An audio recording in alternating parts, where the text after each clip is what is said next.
बहुत समय पहले की बात है, जब नेपाल के लुम्बिनी में राजा शुद्धोधन और महामाया के घर में एक शिशु जन्मा।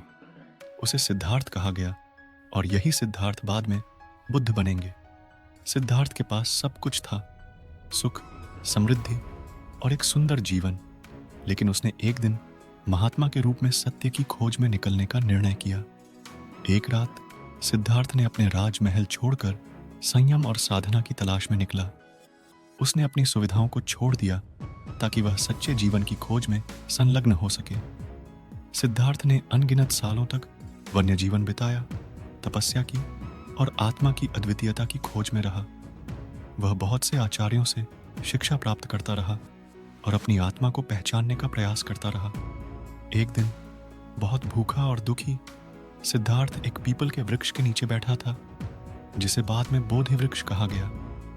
वहां उसने सत्य की अनुभूति प्राप्त की और समस्त जीवन के रहस्यों का ज्ञान हासिल किया। सिद्धार्थ ने खुद को बोधिसत्व बनाया और उन्होंने बुद्धा बनने का मार्ग प्राप्त किया।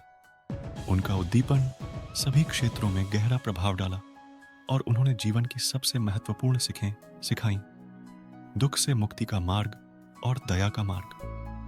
बुद्ध की यह कहानी हमें यह सिखाती है कि जीवन का सबसे बड़ा उद्देश्य सत्य की खोज है और इसमें संघर्ष और साधना का सामर्थ्य होता है। बुद्ध ने दुनिया को यह सिखाया कि सुख और समृद्धि का असली रहस्य आंतरिक शांति और समझदारी में है।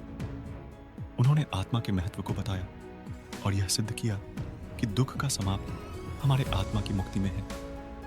बुद्ध की कहानी ने दिखाया कि हमें अपने आत्म विकास और साधना के लिए समर्थ बनने के लिए अपनी सुख संपत्ति को त्यागने की आवश्यकता है।